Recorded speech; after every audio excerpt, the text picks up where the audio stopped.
Sir तुमचा थोडा परिचय द्या.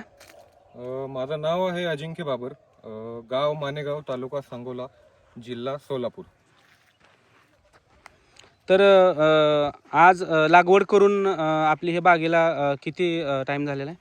तर जवळपास आपण लागवड करून आपल्याला 17 ते 18 महिने झालेत, म्हणजे जवळपास 1.5 वर्षाच्या आतलीच बाग आहे ही. आणि तुम्ही जसं की बघू शकता तर झाडांची ग्रोथ किंवा मोहर वगैरे अजून ही बाग काही धरलेली नसली तरी ही बऱ्यापैकी जवळपास 60 ते 70% प्लॉट हा आपला मोहरात आहे, बरं. नॅचरली आहे. आता एक शेतकरी म्हणून किंवा ज्यावेळेस तुम्ही आंब्याची बाग लावत असताना जी काही तुम्हाला माहिती मिळाली आहे त्या माहितीप्रमाणे यावर्षी आपल्याला बहार नियोजन नाही करायचं, तरी पण यावर्षी चांगल्या प्रकारे थंडी असल्यामुळं आपल्या बागेमध्ये मोहर खूप चांगला निघालेला आहे. तर झाडांचं वय, लागवडीचं अंतर आणि किती दिवस झालं लागवड करून? आता आपल्याला 17 ते 18 महिने झालेत, जवळपास 1.5 वर्षाच्या आतच झालंय. आपल्या लागवडीचं अंतर आहे 12x8. आपले 2 प्लॉट आहेत, 12x8 आणि 15x10. टोटल लागवडीची संख्या किती झाडांची? आपली संख्या आहे टोटल जवळपास 7,000 झाडं. तर 7,000 झाडं आपण ही 16 ते 17 महिन्यापूर्वी लागवड केलेली आहे. तर आता पुढील नियोजन काय असेल बागेचं? आता पहिले म्हणजे आपली 2 ते 3 दिवसात छाटणी होणार आहे. आपण आधी पण एक छाटणी घेतली ज्यामध्ये मोहर काढला होता, पण झाडांची क्वालिटी एवढी चांगली आहे कारण आपण खतं त्याला पूर्णपणे 80 ते 85% ऑर्गॅनिक ठेवलेलं आहे, यातमध्ये केमिकल वगैरे वापर नाही.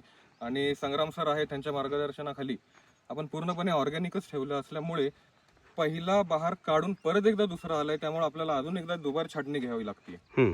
आता मोहर यावर्षी बरेच लोक म्हणतील की असा सुंदर मोहर निघाल्याने तो ठेवायला पाहिजे, त्याचं कारण काय? भरपूर जण म्हणतच नाहीत फक्त, तर ते लोक म्हणतात की तुम्ही बागच धरली आहे का.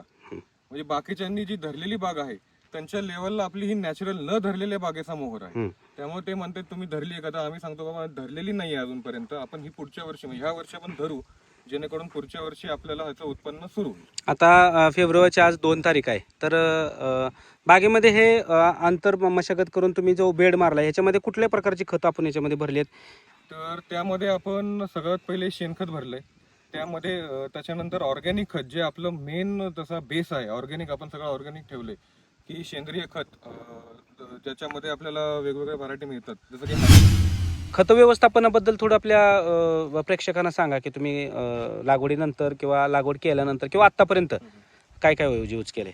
खत जेव्हापासून आपण लागवड केली आहे तेव्हापासून जे आपला मेन खताचा जो आपण टार्गेट ठेवलंय ते म्हणजे सेंद्रिय पूर्णपैकी.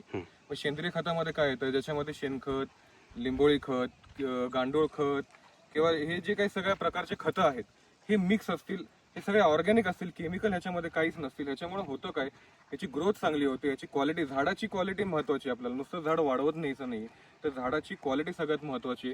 झाड चांगल्या क्वालिटीचं असेल तर फळ चांगल्या क्वालिटीचं असेल, फळ चांगल्या क्वालिटीचं असेल तर त्याची डिमांड चांगल्या क्वालिटीची राहील, हे आपल्याकडे पूर्णपणे न्यायचंय. आणि जसं आपण बघू शकतो ह्याची जी आपण बहार आहे, बहाराची क्वालिटी आपल्याला ठेवायची आहे. बहार झाल्यानंतर फक्त नुसतं बहारच नाही, तर जे आपण पान आहे, हे आपलं पान आहे, या पानाचा कलर, या पानाचा टेक्स्चर, या पानाची लांबी, ज्याच्यामध्ये आपलं कुठल्याही प्रकारचं कीड दिसत नाही, काही दिसत नाही, हे सगळं मेन आपलं टार्गेट असतं पहिल्यापासून, आणि ते आपण व्यवस्थित ठेवलं आहे. आणि ह्याच्यामध्ये सगळ्यात महत्वाचं मार्गदर्शन हे संग्राम सरांचं राहिलेलं आहे, संग्राम माने सर जे आहेत. तर पुढील नियोजन काय असेल आपल्या ह्या बागेचं?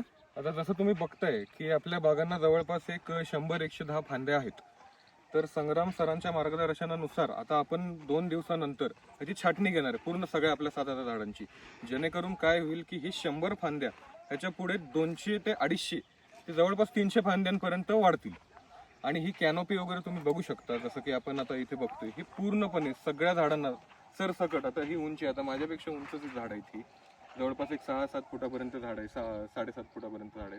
आणि मग ह्या उंचीची सगळी झाडं आहेत आपली, ती अजून 250-300 फांद्यांमध्ये हे झाल्यानंतर ह्याच्या झाडांची संख्या, फांद्यांची संख्या वाढल्यानंतर आपलं फळात डेफिनेटली पुढच्या वर्षी जेव्हा आपण धरणार ती जवळपास 10 ते 15 किलो प्रति झाड हे फळाचं आपलं पहिल्या वर्षीचं टार्गेट राहील. आता आपल्या बाग लागवड करून 16 ते 17 महिने झालेत आणि याच्यामध्ये आपल्याला बागेच्या 2 छाटण्या झाल्यात. आता आपण फेब्रुवारी महिन्यामध्ये 3री छाटणी करतोय आणि जून जुलैमध्ये 4थी करून बागेमध्ये उत्पादनाचं आपल्याला बहार नियोजनाचं प्लॅनिंग करायचं आहे. तर मला सांगा, बाग लावतोय, व्यवस्थापन करतोय, उत्पादन घेतोय, पण मार्केटिंगच्या दृष्टीनं काय तुमचं नियोजन असेल? लागवडीविषयी, छाटणीविषयी, खताविषयी तुम्ही थोडंसं मार्गदर्शन केलं, पण शेतकऱ्यांच्या सगळ्यात मोठ्या समस्या आहेत. विक्री व्यवस्थापन आपल्याला काय, तुम्हाला काय वाटतं? तुम्ही एक एज्युकेटेड आहात आणि नोकरी करत करत तुम्ही शेतीकडे वळालाय, तर एक थोडक्यात उदाहरण सांगा, शेती का करावी? नवीन तरुण यंग जनरेशनमध्ये शेती का करावी?